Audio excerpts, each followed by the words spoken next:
Welcome back to the Chasing Tone podcast. Today, Blake and I dive into a question that was on Facebook and also some Reddit. And the question is this: it's basically around the DIYers, and the question is, how do I actually start selling the pedals that I've built? How do I create a business selling pedals? So we dive into that and hope to clarify this to all you DIYers who keep asking me this question. And let's jump in it right now. Brian. Yes, that'd be Hi. me. Hi. We haven't been talking for the last 25 minutes already, have No, we haven't. No. And no. So just a little precursor here. I've slept very little over the past 48 hours. So if I say One of something, those. if I say something that is completely makes no sense at all, just try to understand what I'm actually attempting to say, but it's just not coming out. And I'll do my best to translate any Right. any of these Wamplerisms for the people. I'll do my best. It's kind of like pizza with pepperoni. I'm hungry. What? So you want a calzone? Well, I don't know. We should also probably pre-warn people for anybody who just wants to talk about tone. We may get into that, but we've been getting some questions more slanted in the businessy department lately, and we haven't gone full blown on that in a while. I don't think. Maybe we have, and I'm just forgetting. But Well, this is a little different because this is derived from a direct question Yes. on a Facebook group and it was pointed to me and Robert Keeley. And the question was question for the guys who are well established and also some of the guys who started off as DIYers like Robert and Brian. How do you guys get the word out on your pedals? YouTube, ? Instagram, Twitter, ? Those things can only get you so far. And when everyone and their uncle is doing the same thing, how do you distinguish your product from all the other noise that's out there? So I decipher that as in, I want to start my own pedal business. How do I do this? yeah, or like you said, how do you get the message out amongst everybody else's message? Right. Which is kind of an interesting thought because there's a lot of noise out there. So how do you cut through? Well, it needs to be said first and up front that there is a gigantic difference between between making pedals, building pedals, and selling pedals. Two radically, totally different things. It's very fun to build pedals. It's a lot of fun. Sometimes it's fun selling pedals. At the end of the day, it's still a business. I look at things completely different than more of a product-centered thing. So I kind of look at our business way more like a media company, and we just happen to sell pedals. So, but that doesn't really help the guy that's starting out. You know what I mean? Mm-hmm. So let's say. Well, I mean, so let's back up just a little bit. As much as that's true today for your company, and that's your kind of philosophy you've developed through being around for a while. The product has to be good. Otherwise, all of your efforts are kind of a waste of time, especially in this market where there's so many good products out there. Yes. So Yeah. That's got to be good. Right. I first. guess that should be the other caveat. If you're putting out crap, then don't expect a miracle. Yes. So, just that's one thing. So we're just gonna assume that you have a solid product already. Right. It doesn't have to be a huge product line, but you've got a really solid first thing, whatever that is. Doesn't matter. You might even say, I see that JHS is making 9 tube screamers in one. I'm going to make 10 tube screamers in one. Right. That's one method you could go about. Mm-hmm. Yeah. So just make sure your thing is cool. That's the first thing. So, sorry, I interrupted. Carry on. No, you're fine. So the first thing you need to know up front. First thing you need to realize and understand is that if you're going to be building pedals, you're going to be building a bunch of the same pedal over and over and over. And a lot of people are trying to figure out, how do I get people to buy, like, how do I get people to even know I exist? You know what I mean? And reading through here, there's a few people that say, well, just put it on Reverb, just put it on eBay, just put it on Craigslist or whatever. Just sell it on one of the many Facebook or Instagram groups or pages, You can, but everybody, like, there's so many people doing that. How do you break out of that noise, So I think from that, there's got to be a good story. And I don't mean like a lie. That's not what I mean at all. Okay, so let's try to think of someone that's completely... Okay, so let's start with Earthquaker. I was just looking through their Reddit that they did on DIY Pedals Reddit. And the thing about Earthquaker, they're really good at marketing in a way that's authentic to them. So, you can tell it's fun there. You can tell it's fun working there. You can tell it's fun being around those guys. You can tell that they're having fun. You can tell that they love what they do. And that shows. And that's kind of what they're marketing. You know what I mean? They're kind of marketing that sort of lifestyle. Not that it's a lifestyle. It's a movement almost, And yeah, in some ways. Yeah, I mean, actually, and I think kind of pedals overall is a movement, like just a cultural movement. Definitely. Definitely. And I think all of us companies, we kind of have our own little identities that we're carrying through this movement. And people that identify with us like our stuff, and people that don't like someone else, And there's some crossover too. So it's not that usually you don't have one guy that just buys one brand's worth of pedals, And I know there is some, but for the most part, when you look at all the different pedal board threads, there's guys with, all different brands on there, from $20 boxes, with you've never heard of, to, big Strymons or something, Yeah, exactly. There's brand loyalty, obviously. You've experienced that a lot in your business, but like for the most part, very few people have one brand on their board. Right. And if they do, they probably have another board. So it's or at least pedals off to the side that they can switch out. I mean, I don't know. I just I think if you're trying to get it off the ground, the first thing you need to do is kind of figure out who you are. And I know that's kind of a loaded phrase.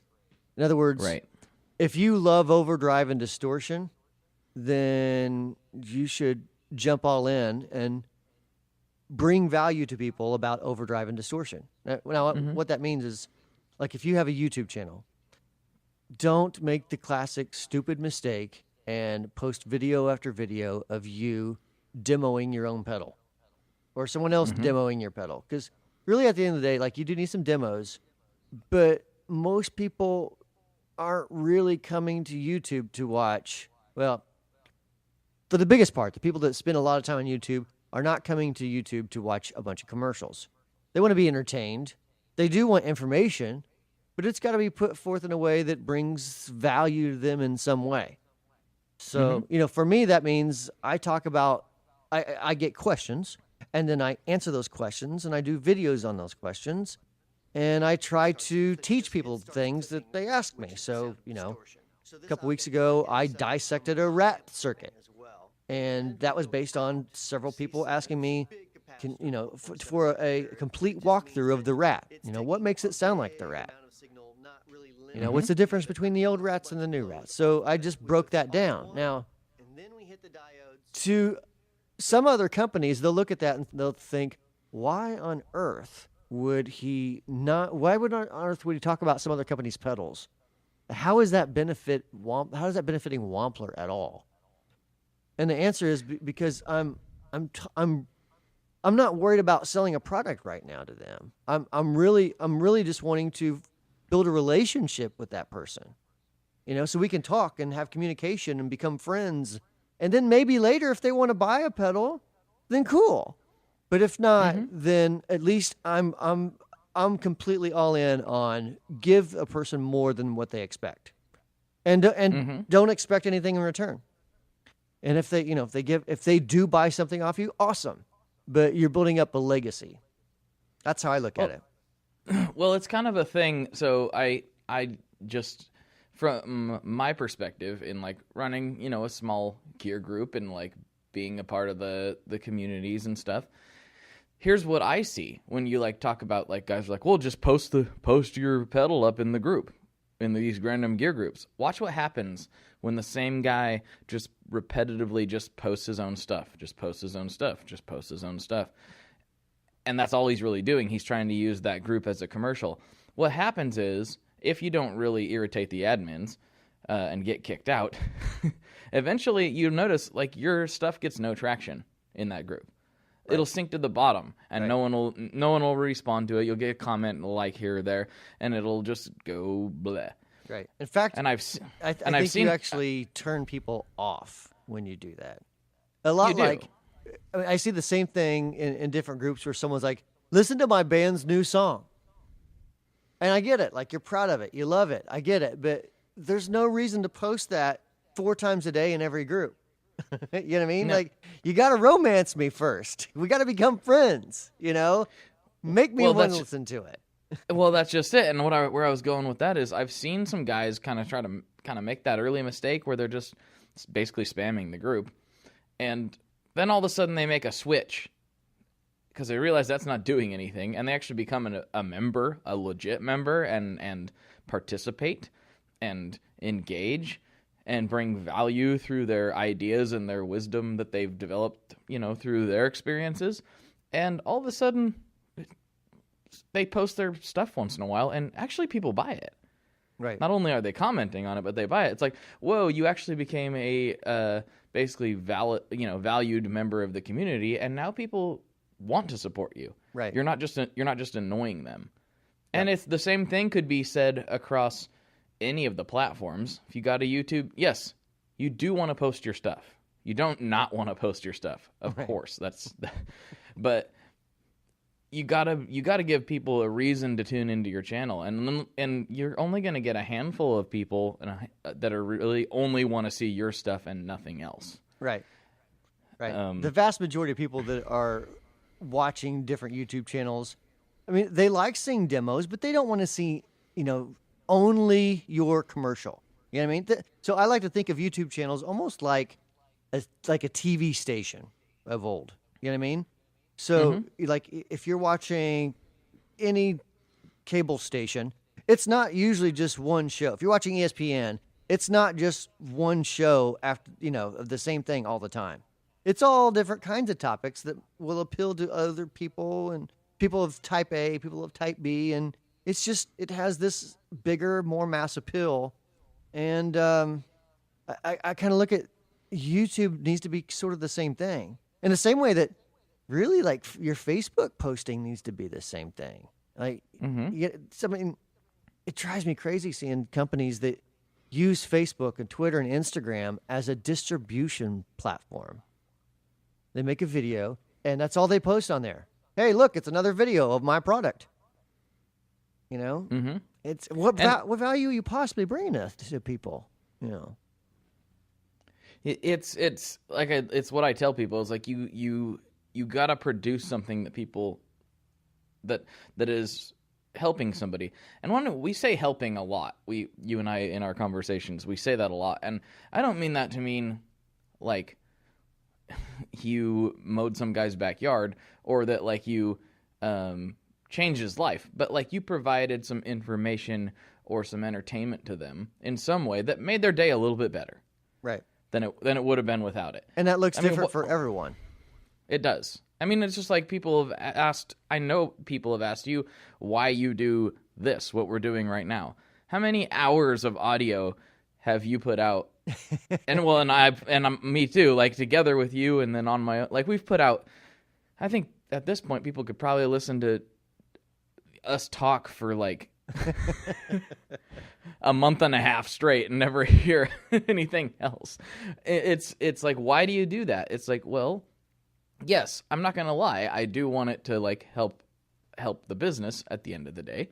Like I do want that, but mostly I just think that giving people something that provides them with some entertainment is, I think that's an important and cool thing to do. I don't know how else to put it. I guess I feel like it's a good thing, and that's why we continue to do it, I guess. Right. So if you're just starting out, that would be there's going to be a bunch of different things you need to do. So we talked about YouTube. You need to provide good content, talk about things that you know about and things that other people want to hear about. So like if you're really good at cutting your toenails, you might not want to do a video on that on your gear channel. Hey, there's a lot of dudes playing pedal demos with no socks or shoes on that could really benefit from a toenail cutting channel. You bring up a good point. So maybe that is a sub niche that you could really go for. You know, for all you guys that really like demoing without shoes, here's how you manicure your feet and your toes. So so it looks even better. We got to get 60 Cycle to do a video about that. Not because he plays without shoes or toes, but he did the video about the best pedal boarding shoes. I didn't see that. Ryan did that? Oh, yeah, he did that like, I don't know, a year ago or something. I missed that somehow.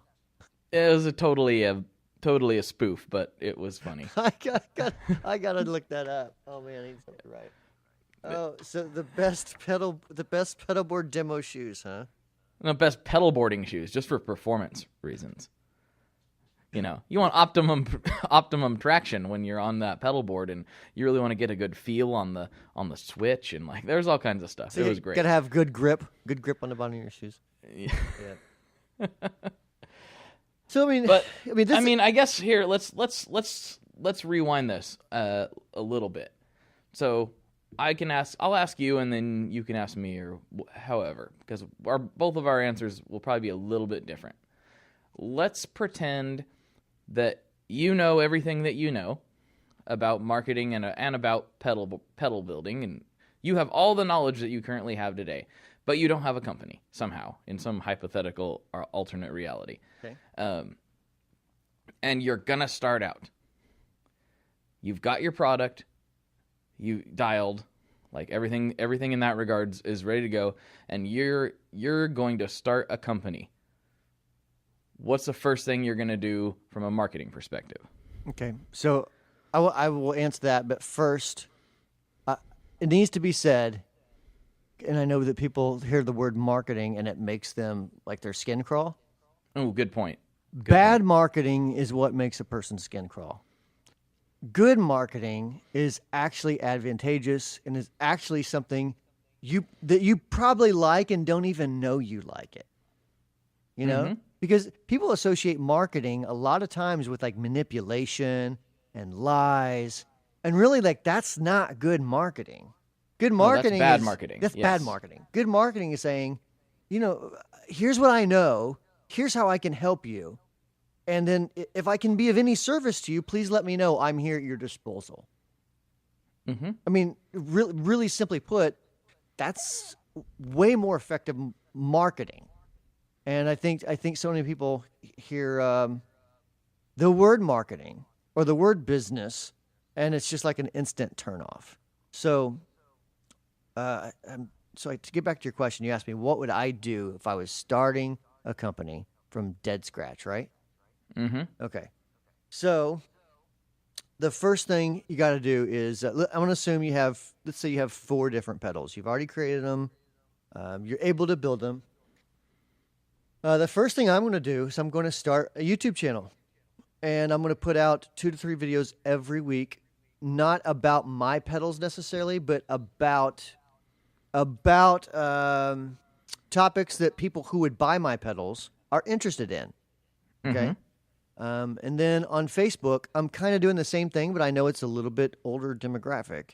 So I'm going to talk about things that is entertaining and funny or informative, and try to reach kind of a little bit different audience that, is more of a Facebook feed type of audience. So sometimes that's a silly video. Sometimes it's a good little story about something, or it's here's 3 ways that I use an EQ pedal different, And sometimes this stuff crosses over to each platform too.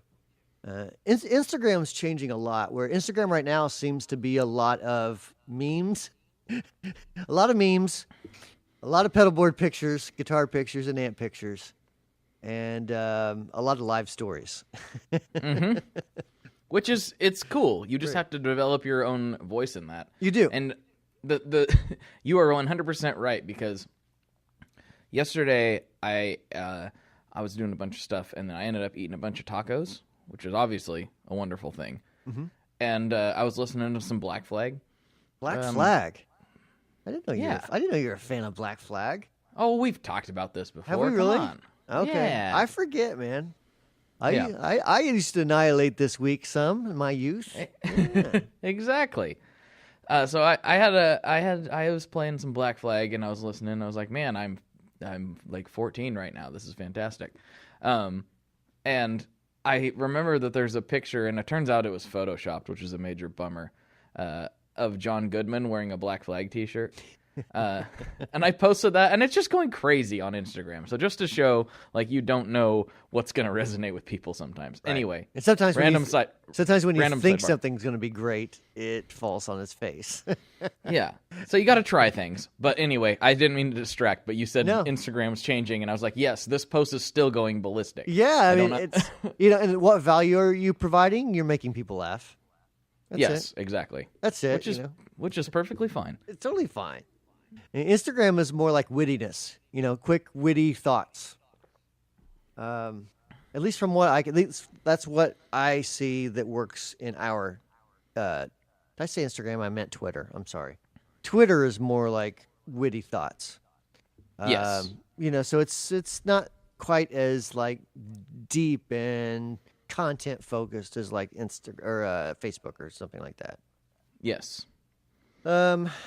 What else? So really, where do you start? You start by sleeping less and setting aside time to do quality posts on each platform every day. And just know that your job is now going to be, as much as building pedals is your job, now your job is also communicating with people.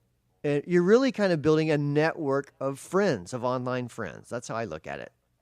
Mm-hmm. And it's not going to happen in a month. It's not going to happen in a year. It may happen in 3 or 4 years, maybe after. It takes a long time. It takes a long time. It's never quick. It's never super easy. Even if you throw $15,000 a month in magazine ads, like, all right, let's just pump a bunch of advertising money into this thing right now. You may get a little spike at first, but you don't get longevity. Because you're not building that relationship. That takes time. So The time is actually, now that I've been really thinking about this, and obviously we talk about this all the time, the time is actually one of the factors. It doesn't just take time because it takes time, but it takes time to build a relationship with anybody. Right. It takes time for people to develop a relationship with your brand. And that's what people don't realize is like, that's what you're really doing. You're making people have a relationship with your brand from some regard or another. Now, I'm not talking about like the same way that people have a relationship with Adidas or Nike. Right. That's a different thing. Right. That totally But when you're but on small business stuff, you're literally trying to connect with people on a fairly deep level. Like, I mean, there's a reason why I have like multiple amps from Benson. Right. Like we have a relationship, and I think his stuff is fantastic. And so he's my go-to guy. And he's a super nice guy too. Yes. We have a relationship. You're kind of trying to build that with new people that you've never met before. It's a lot like, we've said this before, it's a lot like the craft beer industry. Like your local brewery or your local winery. You go there and you get their stuff because you might like the taste, but you can also like the vibe. You know what I mean? Mm-hmm. Like you like the atmosphere. The people that make it seem like they give a crap. And there's all that stuff that goes into it. If it's not going to work very well for them if they just start spamming your Facebook feed with pictures of their beer and telling you how great it is. No, that's why, like, look at some of the guys that are doing really good in that space. They're like doing like a lot of like funny videos, or they're talking about their process, or they're talking about things that's appealing to the people that would buy their product. Mm-hmm. And So so if you're a pedal builder, you're wanting to get in the business, you're trying to think, how do I get further into this? Don't just realize it's a marathon. It's going to take a while, and you're going to be broke for a while. You might want to keep your job for a while, and when you get home from work, kiss the kids and the wife, grab a quick meal and your laptop, and get to work until 2 a.m. And then get up at 6 the next day and start the whole thing over again. That's what it takes, man. It's too competitive. It's too fun of an industry. It's like the music business. There's so many people that want to build pedals, and there's only a limited amount of people who want to buy pedals. So it's not everyone's going to win. They're just not, The cream rises to the top, as they say. But what is cream? It's whatever what you and I would call the market, but it's basically what the people that are willing to buy the pedals, what they think is great stuff. Those are the guys that are going to win. It's what they think is great stuff, and they like the guy, because there's plenty of companies that make good products. People are like, yeah, but I heard that guy was a jerk. So yeah. I mean, that's how personal this industry is.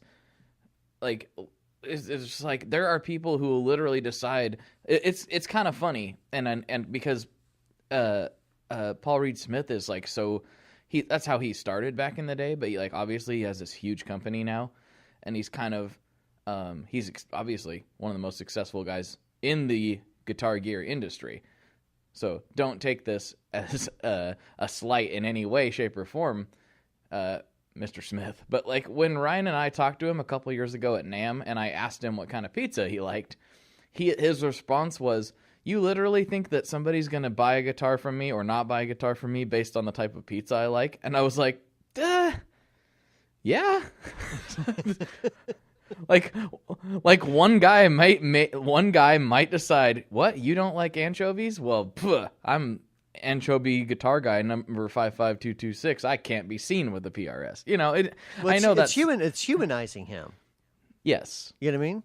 I mean, it's and this is something that's really weird to me. I think I talked about this a couple episodes ago. When people come up to me and they act like I have some level of stardom from building pedals, and that still sounds weird to me. But I had an email the other day. Someone said, I was standing next to you at NAMM, and I was nervous about talking to you. And I'm thinking,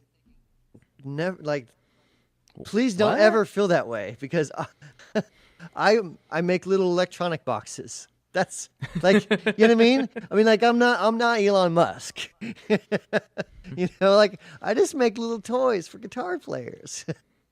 Well, and I don't know if maybe this is I don't know what this says about me, but when I first kind of shoehorned my way into this weird business, I was a little bit starstruck in some regards, because it's like, oh, these are guys I've heard about for years. Like, I'm standing here eating tacos with Robert Keeley. Like, Brian Wampler emailed me the other day. I'm like, and then the more you get into it, you're like, just dudes. Yeah. Everyone's dudes. Yeah, and I don't think I would have that feeling anymore. Maybe with a few of my favorite musicians, but right. I have a hard time imagining being any kind of starstruck anymore, because I've just realized that everyone's a human being. Yeah, I remember, I want to say 2003 or 4, somewhere near there. I remember being on the gear page, and Robert Keeley replied back to something I said, and I was like, holy crap, Robert Keeley himself replied back to me. So I get that, and it's very cool to as an end consumer to have that connection with the builder. But I would say I can't speak for everyone, but for everyone that I've talked to, they kind of feel the same way. I would never be nervous about approaching one of us, because we're just dudes. We really are.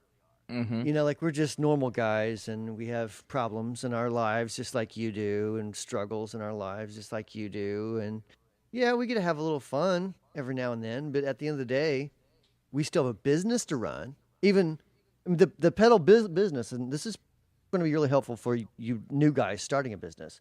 It doesn't look like what you think it does. No. At all. A No. lot of what I do is answer emails, talk on the phone, and stare at a computer screen 95% of the time.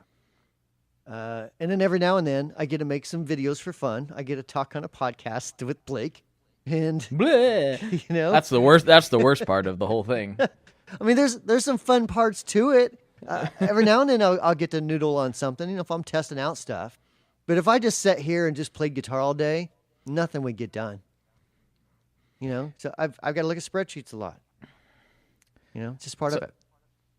So, I mean, I will say this hasn't really been the case for me as much because I get the extremely awesome opportunity to try a bunch of stuff, and that's like part of what I do is try a bunch of stuff, and create a little content here and there. So I will say I'm one of the few exceptions to the rule, but for the most part, when people get into it, especially on the builder level, they actually play guitar less. Almost across the board is what I've heard from talking to various guys. They actually play less guitar than when they were just a player. No, that's very much true. And it's it is trying to think of the right word. It's not that it's disappointing. It's an unfortunate side effect of being... It's an unfortunate side effect of the success. The more successful you become, the less time you have to play. And I mean play in general, not just guitar. The less time you have to spend at home chilling on the couch, you know, the less time you have to do all that stuff. Go to little Johnny's soccer game, you know, that everything you do is now like budgeted. You're like, okay, so I have from 11 to 12, I got to do this. From 12 to 12:30, I'm doing this. It's very regimented for the most part. Now there's some holes in there, so sometimes, you know, you may have a half an hour where you don't have anything pressing you got to do, or maybe even a couple hours. But you know, you also got wait, how many emails do I have? 5,107 unanswered emails that you're trying to whittle down in your inbox. Those things happen. So I would also say this. This is a good place to say, if you emailed me before and I didn't respond, it's not really intentional. Sorry. Yeah. please email me back if I don't answer within a day or two, because more than likely it just comes in faster than I can answer it. I just can't keep up with it all. I try to really stay on top. Excuse me. I try to stay on top of it as much as I can. But when it comes in so fast, you just can't always do that.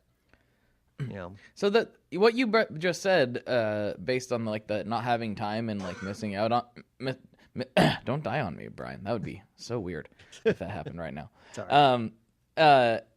Like missing out on things and not, you know. Well, I should. I mean, correct me if I'm wrong, but that was the case for you. I mean, don't get me wrong. I know you work a lot, but that's part of why you shifted your business in the way that you did, is so you could get some of that time back. Yes. So I could focus more on what I like to do. You know, I wanted to focus more on the creative stuff. I wanted to focus more on working on new types of products. I mean, including guitar pedals and stuff outside of guitar pedals. I wanted to write some more books about guitar pedal pedal-y stuff, rather. You know, and I wanted to, I just wanted to spend more time with the creative stuff and less time with talking to every retailer on the face of this earth about their order and the velocity and, you know, like all the data metric-y stuff that is no fun. So yeah, it has helped. It has. But the downside is that, and I was talking to my kids about this today, actually. I've been working so long every day for so long years that it's really hard for me to just sit down on the couch and watch TV and just do nothing. It's I just get really antsy, and I always feel like I need to be doing something. So I kind of took like a Gary Vaynerchuk approach, which is when I'm with my kids, I'm all in on the kids. You know what I mean? Like I'm hanging out with them. I'm completely focused on them. And then when I'm at work, I'm completely focused on work. You know, I mean, like the building could be burning down around me, and I'll be like, I think I smell something, but I got this to do first. But you know, I mean, and that's different than, and not, I don't mean this to like slam anybody, but a lot of people, you know, they come home from work, they sit down, they might turn on the TV, and the kids are running around, and they're not being like bad parents. That's not what I mean, but they're not focusing on the kids. And there's good and bad to that. Like the kids do need some space. Not to turn this into a parenting podcast, but with the limited amount of time, I have to allocate things. So I get my kids every other weekend. Well, my boy lives with me all the time now, but he's 17, so he doesn't. It's not cool hanging out with dad. But my daughter, I get every other weekend and on Thursdays. So every other weekend, you can't get me on the phone. It's not going to happen. You know. I know. Mm-hmm. Yeah. You know. You asked me today, can we do a podcast this morning? I said, nope. Sorry, man. Not until I take her home. Yeah, and I was like, oh yeah, it's that weekend. I can't. Yeah. And you know, and that's the thing though. Like, people, you and maybe this is part of your thing. Like, I don't know where we're going right now into psychology podcast. I don't know what it is. Maybe this is part of your thing. Like, I know that, like, because of how you do business, you're wanting to make people happy, and that's good. That's why you're at the level that you've been able to get to. But like, I think that something maybe to just keep in the back of your mind is very few people that you have. There's some, but and I'm not one of them. But very few people that you have some sort of like business kind of relationship with. They don't expect it. Like, I don't ever expect you to be able to podcast the minute you text me, or I text you. Although, honestly, it happens fairly consistently. So, I think maybe thinking about, people do understand, most people understand that people have time limitations and things they need to do. You know what I mean? Like, Yep. I think just thinking about like, because I used to stress, like, oh no, I can't do this thing for this guy right now that he needs done right away. And it's like, he knows that I have a wife and kids, and that comes first, you know, type of thing. Like, and when I talk to people, like, sorry, I didn't get back to you right away. I was busy doing whatever. Like, yeah, it's cool, as long as you do get back to him. You know, don't. Right. You know, some people have the opposite problem, but basically what I'm saying is most people understand each other's time constraints, especially this day and age. Generally so, yeah. I mean, I really like, I am by nature kind of like a people-pleasing type of guy. So, you know, as I've gotten older, I've learned how to say no a lot better, where I would just say yes and then kind of grumble my way through everything that I didn't want to do. So I've learned to not do that as much, but you still like, so here's an example of what I mean. There's still the occasional email that I just scratch my head thinking, I don't understand. So I had someone that said, can you tell me how to modify the Boss SD1, how to modify the tone control into a mid-frequency control instead? And I'm like, okay, if I get time, I might do a video on it maybe, but that's pretty involved. That's not like a standard, like replace these 3 capacitor type of thing. No, that's a circuit rework. That's a huge thing. Yeah. So, and then so it was like sitting in my inbox to get to, you know, when I had more time, because the priority is helping customers, you know what I mean? Like, hey, my switch went out. Can you help me replace my switch or whatever? Like, that guy's going to get answered before the guy that wants me to stop what I'm doing and make a video about Boss SD1 mods, okay? But he got upset. And he's like, you can't send me a schematic or anything. You're just going to leave it up in the air. I'm looking for tech support. You know? And I'm like... Well, then email boss. Well, I'm like, I appreciate your interest, but I got to be real honest here. My business is Wampler Pedals. If there's an easy way for me to do this for you quickly, I'd be glad to help. But this is a very involved mod. You're going to have to change a bunch of parts. You're going to have to add a gyrator. Like, this is not an easy give you an answer in 3 minutes type of thing. So your best bet is to take this to like one of the DIY forums and ask one of those guys. Because I mean, I just can't stop what I'm doing to answer every single request that really doesn't have anything to do with helping customers. You know what I mean? As much as I would like to. There's not time to do everything. This is an interesting episode in the way it's transpired, because it kind of does show a interesting arc of things, right? Of how things start to where they can potentially end up. Where we're talking about like provide a bunch of value, like do a bunch of content, and I do think you should do that.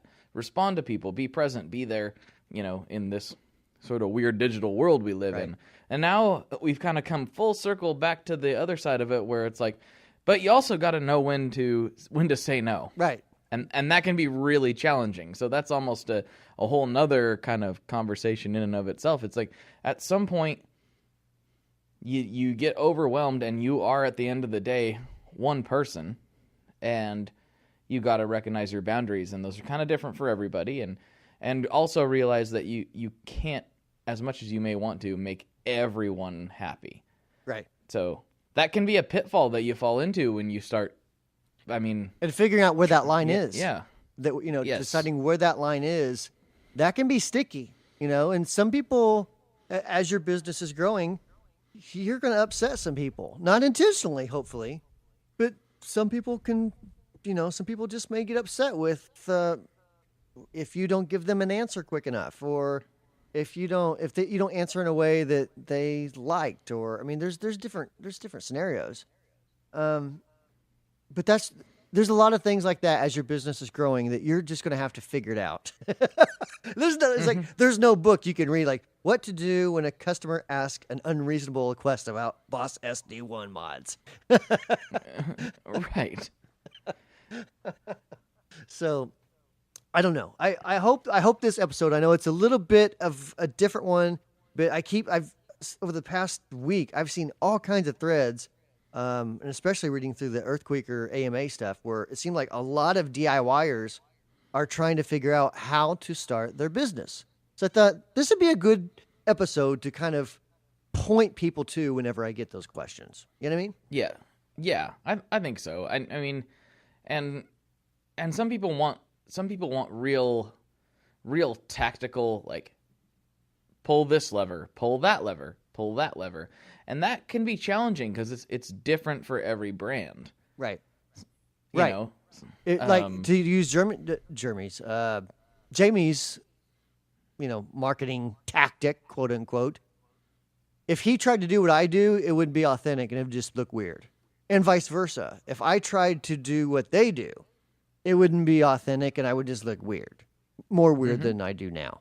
So you have to kind of present things in a way that feels true to you and yourself, and that's branding. You know what I mean? That's what the business world would call branding, but really it's just putting out to the world who you are. And I call it your story, but it really is what makes you an interesting company or an interesting person. And by interesting, I mean, what are you doing to make the world a little bit better? That's how I look at it. Well, and that gives me, I forgot there was one thing that I didn't get to finish a thought on, and it's sort of a tactical thing, but I think it applies across the board, and then I'll shut up because, we've been talking for a while.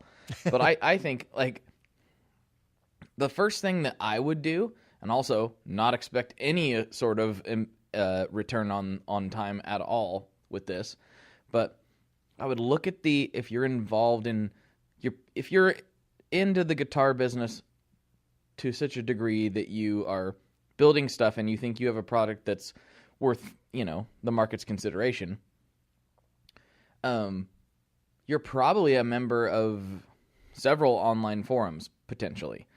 Facebook, whatever, could be the gear page, could be whatever. I would just make sure that you're giving more than you're asking on those places. Like, when a guy says, you know, maybe you make pedals, but you have an opinion on a Les Paul, just respond in there. Right. About, it has nothing to do with it. Like, add value to the community, go in there and just, like, be a member. And maybe you're already doing it.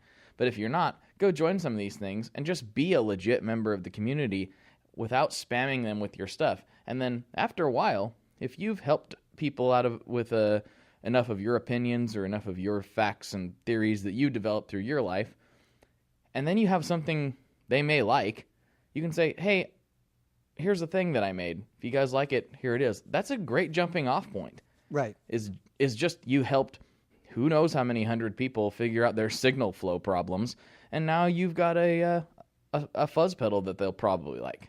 Right. I mean, that's just one example, but I've seen it done a handful of times really well, and in a way that just benefited everybody involved.